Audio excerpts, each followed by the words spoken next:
Hey everybody, welcome back to the channel. My name's CJ. Today we finally got to go pick up our bees. We've been waiting a long time for it, and we picked them up from Beachy's Greenbrier Farms. It's in the same county as us here in Ohio, but here is the video. So the way I have them set up for you, I've got a screen on the top. We want to keep that vented. You can feel the heat coming off of these guys already. So when Really? Yeah. Oh, I feel. Yeah. When they start bouncing around in the back, it'll really heat up in Okay. there. So we'll leave this off for your traveling. Okay. And then when you get them set, I would put them wherever they're going to go. Yeah. And then just take this, just take the corner, you know, a couple staples, a staple or two out, or just bend it over, whatever you need to do. But just open just a small area of that and let them, after it's set for about, I don't know, a half hour. Okay. So leave it sit about a half hour, then peel that open just a little bit and just let them kind of trickle out, filter out. You don't want to rip that whole thing off and have them unload on you. Yeah. Okay. They're going to be a little wound up at first. Yeah, So. I'm sure. But let them go like that until you see things kind of settle down. They'll come out, they'll do like an orientation flight, and then they'll start to settle back on, you know, and maybe just dust them with just a light smoke or something, and then take the rest of the staples out, and you can leave it open. Okay. And I have an introducer for you. You won't really need this for these boxes until fall. When you get to about September, October, you're going to want to have it in and on the largest setting, and that'll help you with the yellow jackets at that time of the year. Okay. And then it'll also keep mice out. Mice won't fit through a 3/8 opening. So, so that'll go in like that for the winter time. Right. But for now, you'll just hang on to that. That's what I pulled out of there earlier. So anyway, right now I would watch feeding them. If it looks like the nectar's slowing down, and you'll know it when you're doing your like weekly inspections. If you're looking at the frames, let me grab a frame. Yeah, I'd like to see one. We're brand spanking new too. Are you? Okay, so Yeah. you've got some of these at home to put on top, Yes. probably? Okay. Yes. So these frames, what you'll see when they're filling it out, you'll have honey up in the corners of the frames. Actually, I have some in the freezer here that I was freezing. Let me grab them and I'll actually show you what they're doing. If they're pulling drones on it, I don't like when they ruin my comb with drones, and that's what that goes in there for. Yeah. But anyhow, so what we had with this one, the little queen cell that they were trying to build, what we have with this frame is what you'll see in there on your food frames and your brood frames, really. So you'll have honey up in the corners. You'll have a ring of pollen at times, unless they've fed it all, and then you'll have some brood, you know, in this area. And different frames are different. But when you start to see this disappear, you know, if it starts to get where this is getting less and less up in the corners, they need fed. Okay. And feeding them at that point is also going to help them draw this comb, you know, on your plastic foundations. They've got to have, I think it's 20 pounds, I might be wrong, but 20 pounds of sugar per pound of wax that they produce. Okay. So they need a good bit of, you know, a good bit of sugar to produce the comb. So when do you normally harvest throughout the year? When do I harvest? Yeah. I wouldn't plan on harvesting your first year, probably. That's what I figured. Okay. Yeah.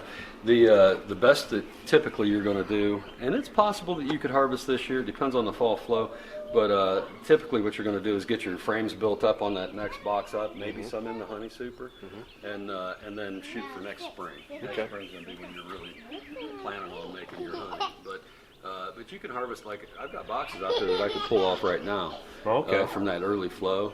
But I typically won't harvest until like July, you know, sometime in early to mid-July. And for sure I would say about July, you'll probably need to start feeding if you want to continue to draw comb. It's all going to be dependent on what they're doing in your location, what the bloom is and all that. So, but you know, if you can get them, even with honey supers on that time of year, if you've gotten that second box built up and they're just starting into that third box, I wouldn't be afraid to feed. You know, you don't want sugar water in your honey, right? But if you're not harvesting this year, I would go ahead and feed and let them draw out some comb. If you do end up with some honey or that they've stored or capped some sugar water up in there, you can just pull the frames out, leave the box sit, you know, 20 yards away from your boxes and away from the kids, and they'll rob it out in, I don't know, an hour, and they'll clean those frames right back out for you. So then you can just set them back on and then let them store honey in it, you know. But it helps you build that comb, and the comb is valuable. The comb is really, really important. Yes. Mite treatments are extremely important. If you want these things to live through this winter, you got to treat them for mites. I have people debate that with me all the time. Yeah. You can debate all you want. You'll show up here again next year if you don't treat for mites. That's how it works. That's what I've read. Yeah. it used to be a joke. I quit joking about it because it's not really that funny. It's not I used funny. to tell people, they'd say, well, we're treatment-free beekeepers, and I'd call them repeat customers, you know? Yeah. Yeah, it happens a lot. So, and that's my first question. People say my bees died in the wintertime. I always ask them right off the bat, did you treat for mites? 9 out of 10 did not.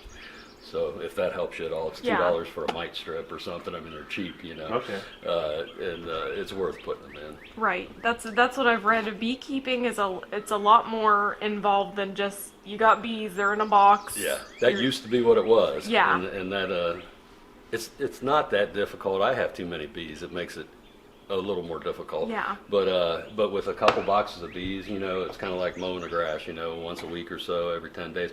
Once you get past the flow, you don't have to worry about the swarming so much, you know, 10 days. I have times actually in the summertime where I'll go at least a month without looking in a box. Yeah. You know? But you kind of learn when you need to be in them and when you don't. Right. And what you're looking for too. I always try to remind myself before I go out to the bee yard, what's my objective today? Why am I getting in that box? Right. You know, what am I looking for?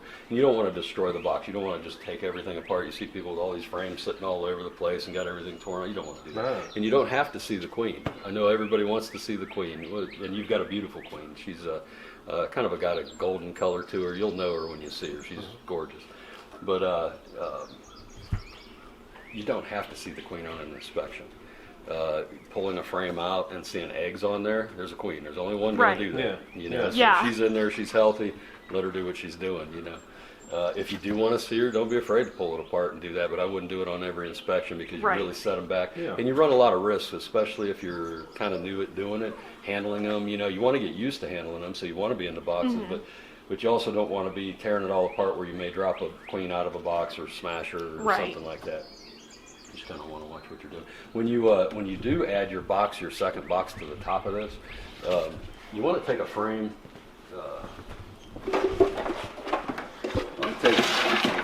So if this is that box, okay, I would say within the next, sometime this week, if you can, you'll want to add a box, okay, with your foundations on it. So when you do that, and I'd let them settle down for a couple days anyhow before you try to do that, you know. Okay. But you want to have this sitting off to the side somewhere where it's handy, your new box that's going to go on the top, okay. Right. So take your smoker and just give them a light smoking. You don't want to use a ton of smoke when you're handling bees. A little bit of smoke goes a long way. So, so just a light dusting of smoke at the door. You'll hear them start to, you'll hear the engine start to run, you know, and then it'll settle back down. It'll quiet back down. Okay. So once it quiets back down, then you're going to take your outer cover off, your telescoping cover. So this is your box right now, sitting out there in the field, whatever. So you're going to pull this off. You're going to have that opening, and that opening, when you get home, you know, tomorrow, whatever. Once you pull this wire out, you can go ahead and pop this off and take those staples off, and you'll see the staples that are there. Peel those staples and that mesh off, and what that'll do is make so that they can get up into here. You're going to want to run it this direction with this opening up through the summertime here, but if they can get up into this area, they'll keep ants and so forth chased out of there. Oh, okay. So having the screen there may cause you a problem. For right now, it's going to help you get them home. Yeah. Okay, so you're going to pop this. Well, I guess it is this way. So you've dusted it. You're going to pop this cover up. When you pop this cover up, they'll teach you exactly what you need to know as far as bees go, you know, and handling them. Yeah. If I walk up to it and I take my tool and I shove it in there and I pop this thing and it goes like that, they're going to get one. Yeah. Oh, yeah. So what I like to do is put my hive tool in the corner right there. I put my hand on it and I pry it loose, and then I turn it and pick it up. You know, just nice and slow and easy, and just open it, and you know, maybe even shake a couple bees off like that or something. Or I'll just take the cover and I'll set it, you know, up against the front and let them crawl back up in as I'm working, you know. But slower motions, and the kids, you know, if you have suits for them. I had somebody take one home, open it up, and their little girl got stung. You know, I felt terrible. You know, so they're pretty calm bees, but not. Well, you know, that's part of the. That's part of the process. We're gonna try to just keep them away from it. They'll be standing back. Yeah, and that'll help a bunch. You know. Yeah. But anyhow, so then what I would do is take your hive tool. Let me just grab a hive tool. What you're going to see on the inside of this is they're going to have frames on the outside here that are more food, and they're drawing out. You know, finished drawing out. They're pretty well 100% drawn, but not quite. Got to keep them doing something or they swarm. That's how they are. So what I would do is go to the middle and just take your hive tool and separate out. You're going to have brood frames in the middle. And be very careful when you're pulling that out, but push them to the outside. Push your outermost ones to the outside, Okay. and then bring one of these middle frames up out. You'll have plenty of room in that box to do it. If you like, you can always pull an outer frame first to give you more space as you pull that out. Okay. But what we're looking for is a brood frame. So when you pull this up out, there should be brood and there are brood and food frames staggered in as you go. But you want one that's got like open brood, something that she's been working on just recently. Pull that frame out and then slide these frames back over together, nice and easy, and then add another frame, an empty, to the outside here. Oh, okay. And then take this frame and move it up into the next box, right in the center. I gotcha. Yeah. And then put your empties back in and then set it on. What that does is stacks a brood above one, brood above the other, and that's going to draw the bees up in. If you just put those empty frames on top, they won't go to it. They'll see it as a ceiling. I was wondering about that. Yeah, so they'll go up in, and then once it's here, it's open brood, they know they need to feed that brood, so they'll start drawing comb immediately on either side of it so that they can start bringing nectar and pollen in on those brood frames. Pretty important to move one up. When you add your honey super, the thinner box, when you add it to the top, if you do this year, which would probably be towards fall if you're going to, once this gets about 70% drawn out, once your next box gets about 70% drawn out, so you've got two that are pretty well drawn out and comb, you'll add that next box on. And when you do that, do you have a queen excluder? Do we have wires? Yes. You do have. Okay. Yep. That's something that you won't want to use this year. You'll want to go ahead and let them go ahead up into it. Okay. And then let the queen go up in there. They won't use that next box there again until she's laid maybe a couple eggs in it. They won't pass the excluder, I guess is what I should say. Okay. They won't pass the excluder unless she's laid a couple eggs, typically. Okay. So if you just leave it open, put that honey box on, leave it open, let them start to build, and then when you do one of your weekly inspections, just check it. And if it looks like she's laying in there, you could go ahead and move her down and put the queen excluder on. Okay. Just kind of want to watch that. Yeah. I have a lot of people ask me why aren't they building on that when pull that thing out and let them move. Yeah. So, and once they have babies up there, they'll act like that queen excluder's not even there. Yeah. So. We'll be back. Yeah.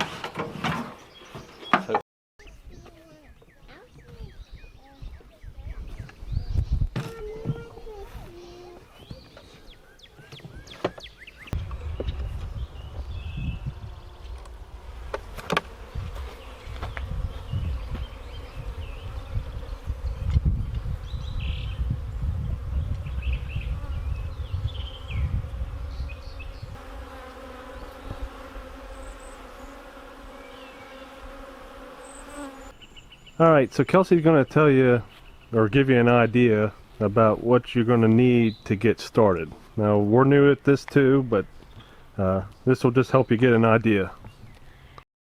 Now when you have your established nucleus, you're going to need a few more things on top of that. You're going to need another 10 frame box with your foundations in them, and that you can pick out and move around as you need to. This is an in-hive feeder whenever they need that. This keeps other predators and wasps and things out of their feed if you put it in the feeder. This is a migrating cover and it has the hole in it, so whenever you move and put more boxes on, you add these on top so they can get up through. And that's something you need. A hive tool looks like this, and it makes it easy to separate your frames and pick them up gently without disturbing the bees too much. This big lid is called your telescoping lid, and this is what goes on the very top, and it helps protect them from the elements. It's pretty heavy. You're going to need a smoker and some smoker pellets. Because of COVID, ours did not come with a smoker, and they're pretty hard to get right now, but we've got one coming. You can either use pellets or you can use a high quality burlap, but this is what they had, so we picked this up. Is your entrance board, and this is what goes on the very bottom. So you'd put this on top of that, and this is called an entrance reducer, and you put it on the front of here like so, and mice cannot get through this hole, and it just minimizes the in and out and keeps your bees safer. I got myself a full suit because we're new at this and I'm not super comfortable around the bees, and I got a veil for when I get more comfortable and don't feel like I need the full suit. A pair of gloves is also a good idea. They have specific beekeeping gloves, but I figure I can just use a pair of CJ's heavy duty gloves and be fine with those. Alright, so this is going to be mainly Kelsey's project, and I hope this video helped you, because like I said, we're just getting started, but we're going to keep you guys in the loop of what's going on and what we're learning as we go along. But I want to thank Dave from Beachy's Greenbrier Farm. And to close out this video, I want to say Happy Memorial Day. This is belated Happy Memorial Day. We're a day late, but thank you to all who have served or are serving. We truly appreciate that, and we're raising the girls up to respect that as well. So to close out this video, I want to show you some clips of the giant pumpkins and how they're doing. So until next time, thanks for watching.